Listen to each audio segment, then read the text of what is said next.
এই ঘেমি পটল খেতে কার ভালো লাগে বলো।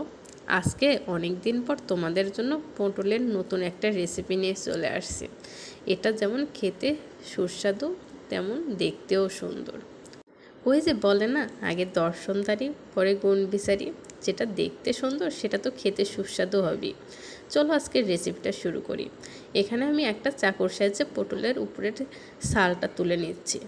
আমি এখানে 5টা পটল উপরের ছালটা ছেলে নিয়েছি।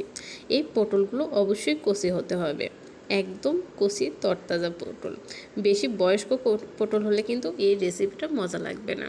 আমি সবগুলো পটলই একদম কচি দেখেই নিয়েছিলাম, কিন্তু তার মাঝে কিছু কিছু একটু বয়স্কও পড়ে গেছিলো, বুঝতে পারিনি। বাড়ি থেকে কচি লাগছিল, ভিতরে দেখা যাচ্ছে পেকে গেছে। তো আমি একটা চামচের সাহায্যে পটলের ভিতরের যে বিচিগুলো থাকে ওটা আমি ছেলে নিচ্ছি। যে কোনো চামচের পিছনের অংশ দিয়ে একটু চারদিক থেকে ঘোরালেই পটলের বিচিগুলো সব আগলা হয়ে আসে। আর এই খোলসটাই আমাদের দরকার পুর ভরানোর জন্য। আমি এভাবে সবগুলো পটলই ভিতরের অংশটা ছাড়িয়ে নেব। আর সেটা কিন্তু ফেলে দেওয়া যাবে না, আলাদাভাবে রেখে দিতে হবে, এটাও কাজে লাগবে। আমার সবগুলো পটলের ভেতরের বিচিগুলো ছাড়ানো হয়ে গেছে। দেখো, এটা আমি আলাদা একটা বাটির মধ্যে রেখেছি। সাথে নিয়ে নিচ্ছি 1 চামচ কর্নফ্লাওয়ার, সাথে সামান্য হলুদের গুঁড়া, সামান্য মরিচের গুঁড়া, সামান্য ধনিয়া গুঁড়া, সাথে হচ্ছে পরিমাণ মতো লবণ। আর সেই সাথে দিয়ে দিব সামান্য আদা রসুন বাটা, একটা মরিচের অর্ধেক অংশ কুচি কুচি করে, আর সামান্য আদা রসুন বাটা। সব কিছুই একসাথে ভালোভাবে চটকে মেখে নেব। নিয়ে একটা ডিম সামান্য লবণ দিয়ে ফেটিয়ে অর্ধেক অংশটা দিয়ে দেব। বাকি অর্ধেক আমি অন্য কাজে ব্যবহার করেছি, আর এই অর্ধেকটা আছে এটা আমি পুরোটা দিয়ে ভালোভাবে চটকে মেখে নেব। এটা মেখে নেওয়ার পর আমি যেটা দেখলাম যে ডিম থেকে কিছুটা পানি আর পটলের পানি একটু ছেড়ে দিয়েছে, সেজন্য আমি পরবর্তীতে একটা মিডিয়াম সাইজের আলু চটকে মেখে দিয়েছি। আর এই আলুটা যদি না দিতাম তাহলে পটলের ভিতর পুরটা একদম ভরতো না। সবগুলো পটলের পুরটা ভরাতে আলুটার আমার বেশ দরকার ছিল, তাই আমি একটা আলু খুব ভালোভাবে চটকে মেখে দিয়েছি। এতে করে আমি যে 5টা পটল নিয়েছি সবগুলো একদম পুরটা ভরে যাবে। শেষে সামান্য একটু শর্টও পড়েছিল, তাও অতটা সমস্যা হয়নি, কিন্তু সবগুলো পটলই আমি পুর ভরে ভাজতে পেরেছি। এখন পরবর্তী ধাপে চলে যাচ্ছে। আমি হাতটা পরিষ্কার করে ধুয়ে একটা চামচের সাহায্যে পটলের পুরগুলো ভরে নেব। আর এই পটলটা অবশ্যই সরিষার তেলে ভাজি করতে হবে। আমি আগে 2টা পটলের পুরটা ভরে সরিষার তেলটা গরম করতে দিয়েছিলাম। আর দেখো, আমি চামচের সাহায্যে একদম সমান করে পুরটা ভরিয়ে নিচ্ছি।